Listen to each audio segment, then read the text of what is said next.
ફાંસલો. લેખક અશ્વિની ભટ્ટ. પ્રકરણ 11. એ બધા હસતા હતા. ચંદન નામેચા, અશોક શેખાવત, હરીશ જૈન અને ગોવિંદ ભંડારી ખડખડાટ હસતા હતા. ભાલેજાની અને તેની વચ્ચે થયેલા સંવાદો સાંભળીને એ ચારે જણ હસતા હતા. હી is A gentleman. Yes, A gentleman. In and out A gentleman. Harish Jain બોલી ઉઠ્યો. બેંક ઓફ મેવાડની લૂંટમાં સંડોવાયેલા ચુનંદાવાનો એ પ્રથમ અનુભવ હતો. પ્રથમ રોમાંચ હતો. હરીશ જૈનની મર્દાનગી, મોટરસાયકલ ચલાવવાની તેની આવડત, તેની હિંમત. આજે દોસ્તો આનંદમાં હતા. હરીશ ગમગીન હતો. શારદાને ગુજરી ગયે 15 દિવસ થયા હતા. જયરામનું 12મું આજે ઉજવાયું હતું. મિત્રોની મહેફિલમાં જીગર પરોતે કરવટ બદલી. પોલીસ ડાક બંગલાની બારી બહાર ઉગેલી કેળ પર મકોડાઓ ઝનૂનથી ચડ ઉતર કરતા હતા. જીગરના મનમાં વારંવાર સવાલ ઉઠતો હતો. શું હરીશ જઈને કબૂલાત કરી હશે? શું એ હાંડાનો બચ્ચો અને આઈજીપી મોરારકા સાચું બોલતો હશે? મિત્રોનું હાસ્ય તેના કાનમાં ગૂંજી રહ્યું, પડઘાની જેમ, એક ભયાનક સ્મૃતિની શૃંખલાની જેમ. ગોવિંદ ભંડારી અને અશોક શેખાવતના કમરામાં બેઠેલા એ મિત્રોના હાસ્યથી પહેલાં તેને રોષ ચડ્યો હતો. પણ એ હસ્યા કેમ હતા? શા માટે તે આનંદ અનુભવતા હતા? તે જ્યારે જીગરે જાણ્યું ત્યારે તેની આંખમાંથી રોષ ચાલ્યો ગયો હતો. રોષને ઠેકાણે આશ્ચર્ય અને આશ્ચર્ય પછી આઘાત પ્રગટ્યો હતો. My God Harish, my God, તે બોલી ઉઠ્યો. ત્યારે પણ તે માની શકતો ન હતો કે હરીશ સાચું કહેતો હતો કે ગપ ચલાવતો હતો. It was as simple as that, the bloody swine. હરીશે લગભગ આખો પ્રસંગ અંગ્રેજીમાં વર્ણવ્યો હતો. જાણે કોઈ અદ્ભુત વાત તેના મિત્રો સાંભળી રહ્યા હોય તેમ કમરામાં સ્તબ્ધતા છવાઈ હતી. મેં કંબકને ઓળખી ન લીધો હોત તો પણ હું ફસાયો હોત, હરીશે કહેવા માંડ્યું. વલ્લભને ત્યાંથી તે ઉદયપુર જવા નીકળ્યો હતો. તે ઉત્સાહમાં હતો. સબ ઇન્સ્પેક્ટર ભાલેજાને રૂપિયા આપીને શારદાએ લખેલી ચિઠ્ઠી લેવાની હતી. તે મોટરસાયકલ પર બેઠો ત્યારે તેને એમ જ હતું કે થોડા કલાકોમાં તે રૂપિયા લઈને પાછો આવી જશે. રાબેતા મુજબ જ તેણે પેટ્રોલ પંપ પાસે ગાડી રોકી હતી. હરીશ ક્યારેય પણ હવા અને પેટ્રોલ ચેક કર્યા વગર ગાડી ચલાવતો નહીં. મોટરસાયકલનું ઓઇલ અને પ્લગ પણ તે હંમેશા ચેક કરાવતો. રાજગઢના ટોલ નાકાથી થોડે દૂર આવેલા પંપ પરથી પહેલાં તેણે પેટ્રોલ ભરાવ્યું, ઓઇલ ચેક કરાવ્યું અને એરપંપ પાસે જઈને ગાડીમાં હવા ભરાવતો હતો. ત્યાં જ સરપંચ જયરામસિંહ જીપ લઈને આવ્યો હતો. જીપ પંપ પાસે મૂકીને તે કેબિનમાં ગયો હતો. અલબત્ત તે મિનિટે હરીશને ખબર ન હતી કે એ જીપ ગાડી જયરામની છે. હરીશની મોટરસાયકલના ટાયરોમાં હવા ભરીને પંપવાળો છોકરો જયરામસિંહની ગાડી પાસે ગયો અને તેણે બહારથી જ બૂમ પાડી, જયરામસિંહજી, ટાંકી ફૂલ કરને કી હૈ ક્યા? જયરામનું નામ સાંભળતા જ હરીશના કાન સરવા થયા. મોટરસાયકલ ચાલુ કરતા પહેલાં તેને જયરામસિંહને જોઈ લેવાનું મન થયું. હાથ ધોવાને બહાને તે પેટ્રોલ પંપની કેબિન પાસે આવ્યો. કાચની કેબિનની ભીતરમાં તેને પેટ્રોલ પંપના માલિક સાથે વાત કરતો જયરામસિંહ દેખાતો હતો. હરીશે મનમાં ને મનમાં દાંત કચકચાવ્યા. શારદાને આપઘાત કરવાની ફરજ પાડનાર એ હિચકારો આદમી તદ્દન સ્વસ્થતાથી પેટ્રોલ પંપના માલિક સાથે ગુલછડીઓ વરસાવી રહ્યો હતો. કેબિનને પડખે મૂકેલી પાણીની કોઠીમાંથી ડબલું ભરીને હરીશે હાથ ધોયા. અબે એ પઠ્ઠા, ઓઇલ ઓર પાણી ચેક કિયા? જયરામસિંહે કેબિનના દરવાજેથી બૂમ પાડી હતી. પંપવાળા છોકરાએ કરતા હું કહીને જવાબ આપ્યો. હરીશે હાથ લૂછીને કપડાથી મોટરસાયકલ સાફ કરી અને કીક મારી. બરાબર તે જ વખતે જયરામસિંહ કેબિનમાંથી બહાર આવ્યો અને જીપમાં ગોઠવાયો હતો. માવલીથી થોડે દૂર જયરામસિંહે મને પકડી પાડ્યો હતો. હરીશે વાત આગળ ચલાવી. આમ તો એ કંબક મારી પાછળ આવે છે તેવો મને ખ્યાલ હોત તો હું તેને ક્યાંય પાછળ મૂકી શક્યો હોત. પણ રાજગઢથી થોડે દૂર નીકળ્યા પછી હું સિગરેટ લેવા રોકાયો હતો અને પછી માવલીના ખખડપાચમ રસ્તા પર સિગરેટ પીતો હું મોટરસાયકલ ચલાવતો હતો. ત્યાં મેં રિયરવ્યૂ મિરરમાં જીપ આવતી જોઈ હતી. જીપ ભયાનક સ્પીડે આવી રહી હતી. સિંગલ ટ્રેકનો એ રસ્તો એટલો ખાડા ખૈયાવાળો છે કે આમે મને મોટરસાયકલ ચલાવવાની મજા આવતી ન હતી. રસ્તાની બંને બાજુએ પથ્થરના ઢગલા પથરાયેલા છે. તને ખબર છે ને જીગર, ચોફલીના પાટિયાથી તે માવલીની ચોકડી સુધીમાં તો કંબક PWD વાળાઓએ એવી રીતે પથ્થરના ઢગલા કર્યા છે કે જાણે એ રસ્તો તેમના બાપનું ગોડાઉન ન હોય. સામેથી જો કોઈ હેવી ટ્રક આવે તો ઢગલા પર ચડીને જ તમારે ઊભું રહેવું પડે. બરાબર ચોફલીના પાટિયાથી લગભગ 2 કિલોમીટર દૂર જયરામસિંહના બચ્ચાએ હોર્ન વગાડી ગાડી મારી પાછળ લીધી. મેં થોડી સ્પીડ વધારી. રસ્તો સુમસામ હતો. આમે આ રસ્તા પર અવરજવર ક્યાં રહે છે? જયરામે ફરી જોરથી હોર્ન માર્યું. મેં તેને ધીરો પાડવા હાથનો ઈશારો કર્યો, કારણ મારાથી એકદમ તેને સાઈડ આપી શકાય તેવી જગ્યા ન હતી. તેમ છતાં એ હોર્ન વગાડતો રહ્યો. મારા મિરરમાંથી મેં તેની ધસી આવતી ગાડી જોઈ હતી. He was closing in like devil. એક સેકન્ડ મને એમ લાગ્યું કે સાલો સ્ટીમ રોલરની માફક મારા પર જીપ ફેરવી દેશે. મેં થોડી સ્પીડ વધારી. તેણે પણ ગાડીની રફતાર તેજ કરી. મને એકાએક એમ જ લાગ્યું કે જયરામનો ઈરાદો સારો નથી.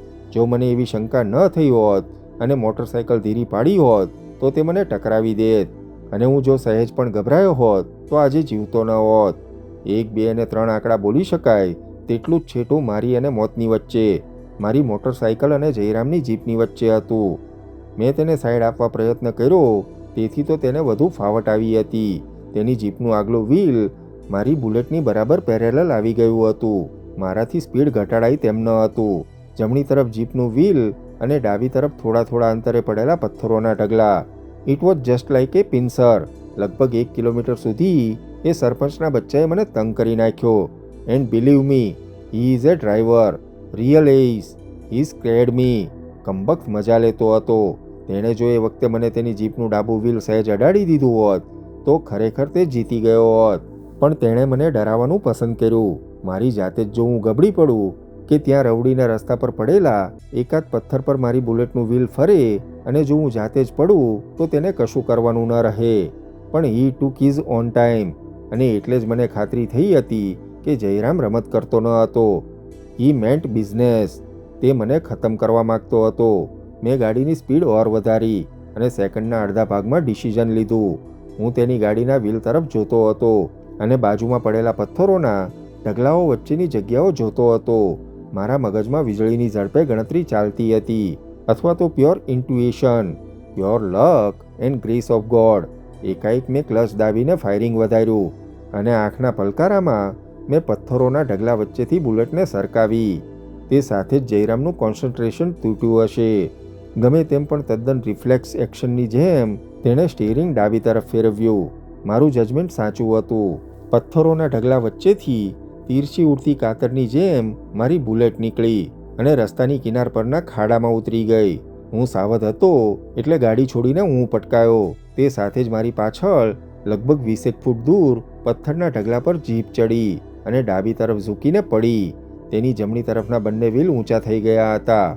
અલબત્ત આ બધું મેં પછી જોયું હતું.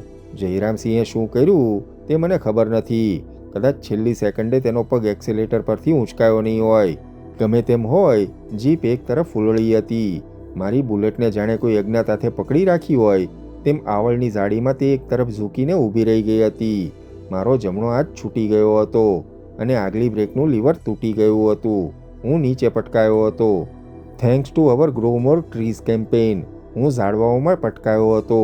મારું પાટલું ધગધગતા એક્ઝોટ પાઇપ સાથે લાગ્યું હતું. પરિણામે અહીંયા થોડું દાઝ્યો અને આ કોણી પર, આ ઢીંચણ પર બરડામાં મોટા ઉઝરડા પડ્યા છે કહીને હરીશે પોતાના ઉઝરડા બતાવ્યા. અને જયરામસિંહ?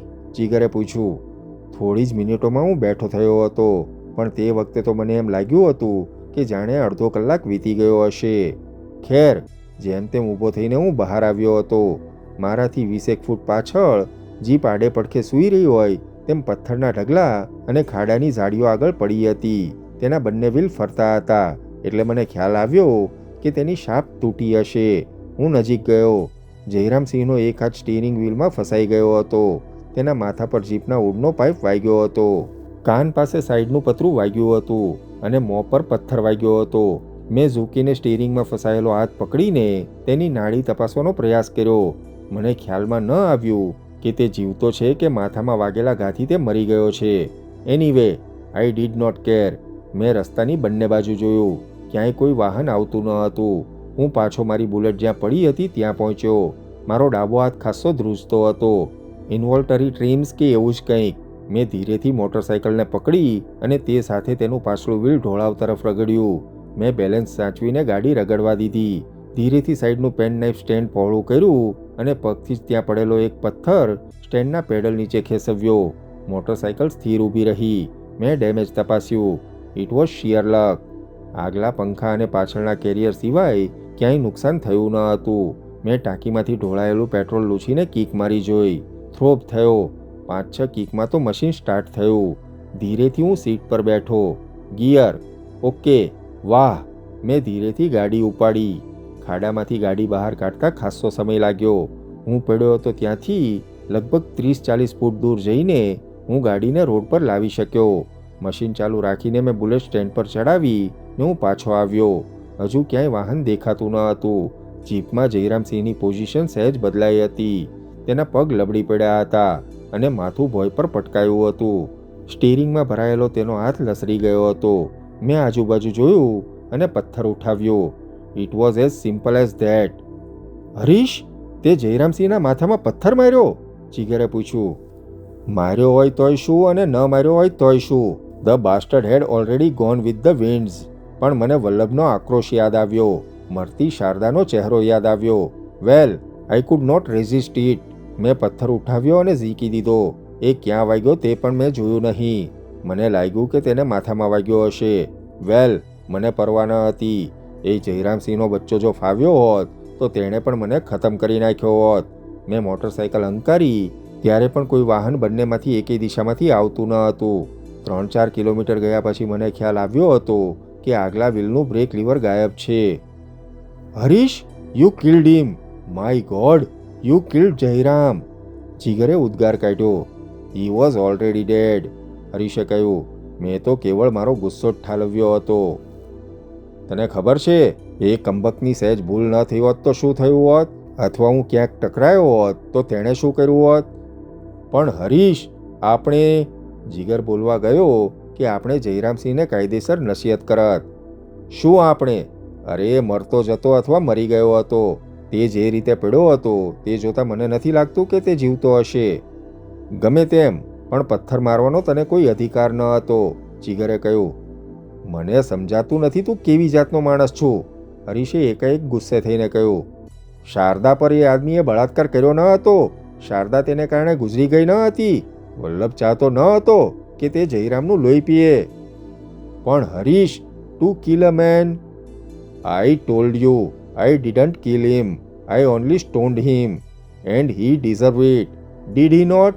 અરે, એણે મને મારી નાખ્યો હોત, હરીશ બોલ્યો. અત્યાર સુધી શાંત રહેલા ગોવિંદે ખોંખારો ખાધો અને ગળું સાફ કરીને તે બોલ્યો. People justice. હરીશ, હું તને ચાહું છું. તું બહાદુર આદમી છું. એ તારા પથ્થરથી મર્યો હોય કે એમને એમ મર્યો હોય, પણ તેનું મોત થવું જ જોઈતું હતું. ગોવિંદે એટલું બોલીને જીગરની સામે જોયું. માણસને મારવો જોઈએ કે નહીં એ વાતની ચર્ચા આપણે પછી કરીએ જીગર, પણ તું એમ માને છે કે તું જયરામસિંહ પર કેસ કરાવી શક્યો હોત? હમણાં તો તે કહ્યું કે ભાલેજાએ તને ખોવાઈ જવાની, પોબારા ગણવાની સલાહ આપી હતી. તને શારદાએ લખેલી ચિઠ્ઠી શું એ આપવાનો હતો? તેણે સાફ સાફ કહ્યું નહીં કે તે મજબૂર હતો. પણ એટલે આપણે કાયદો હાથમાં લેવો? જીગર થડકી ઉઠ્યો હતો. એક તરફ અંતરથી તે ઈચ્છતો હતો કે જયરામસિંહનું મોત થવું જોઈએ, પણ બીજી તરફથી એ ગભરાતો હતો. તેને ખાતરી હતી કે હરીશે જે વાત કરી તે વાત ભાલેજા પોતાના ઇન્વેસ્ટિગેશનમાં શોધ્યા વગર રહેશે નહીં. બલકે તેને ખ્યાલ તો આવી જ ગયો હતો કે જયરામના અકસ્માતમાં એક મોટરસાયકલ સંડોવાયેલી છે.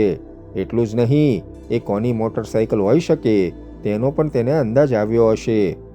કાયદો હાથમાં લેવાનું કોઈને ગમતું નથી, પણ જ્યારે કાયદાના હાથ હેઠા પડતા હોય ત્યારે શું માનવીએ હાથ જોડીને બેસી રહેવું? જેના હાથમાં અનુશાસન હોય તે જ જો કાયદો ખિસ્સામાં લઈને ફરતા હોય તો પ્રજાને પણ કાયદો હાથમાં લેવામાં નૈતિક મૂલ્યો શા માટે નડવા જોઈએ? જો ન્યાય મેળવી શકાતો ન હોય તો ન્યાય શબ્દનો અર્થ શું રહે છે? ગોવિંદે કહ્યું. ક્રાંતિનો અર્થ કાયદાનું પુનઃસ્થાપન છે. જે શાસકો ન કરી શકે તે પ્રજા કરે છે. દલીલ કરવાની મારામાં શક્તિ નથી ગોવિંદ, પણ પોલીસ શોધ્યા વગર નહીં રહે કે જયરામસિંહનું મોત થયું છે તેમાં કેવળ અકસ્માત જવાબદાર નથી. એવું થવાનું નથી. સત્તા વહેંચવા માટે સામર્થ્ય જોઈએ જીગર. એ સામર્થ્ય જો હિંદમાં સ્વાતંત્ર્ય મેળવ્યા પછી ટક્યું હોત તો આજે આપણા દેશની આ પરિસ્થિતિ ન હોત. અને એટલે જ હું રોજ કહું છું, we can't stand by and stay aloof. જો આપણે ભણેલાઓ દૂર રહીને આ ભયાનક પરિસ્થિતિને નિહાળતા રહીશું તો ક્યારેય આવા જયરામોનો નાશ નહીં થાય, ક્યારેય આપણી નપુંસકતાનો અંત નહીં આવે, ગોવિંદે કહ્યું. જીગર શાંત રહીને સાંભળી રહ્યો. પહેલીવાર તેની પાસે કોઈ દલીલ ન હતી. જયરામસિંહ જીવતો હોત તો વલ્લભ તલાટી કે જીગર પોતે કશું જ કરી શકવાનો ન હતો. એ વાસ્તવિકતા ન સમજાય તેટલો એ મૂર્ખ ન હતો. હરીશે જે કર્યું તે શારદાનું તર્પણ હતું, વલ્લભના વેરનું શમન હતું, ન્યાયનું કાર્ય હતું, અને છતાં એવું ન થવું જોઈએ એવું પણ તેના મનમાં થતું હતું. જયરામસિંહ અકસ્માતમાં માર્યો ગયો છે તેવા સમાચાર છાપામાં તેમણે વાંચ્યા હતા. શારદાની માફક તેના મૃત્યુની કોઈ તપાસ થઈ નહીં. જયરામસિંહની જગ્યાએ તેનો કટ્ટર હરીફ ભરતસિંહ ચૌહાણ સરપંચ થયો હતો. ઇન્સ્પેક્ટર બડેરાની બદલી બારમેરમાં થઈ હતી. ભાલેજાને ઘણે વખતે જયપુરમાં બદલી મળી હતી, પણ આ પ્રસંગથી જીગર ઠરી ગયો હતો. હરીશે જાણે અજાણે તેના પર એક એવો ઉપકાર કર્યો હતો અથવા એક એવું કામ કર્યું હતું કે જે તે ભૂલી શકતો ન હતો. શા માટે હરીશે આવું પગલું ભર્યું હશે?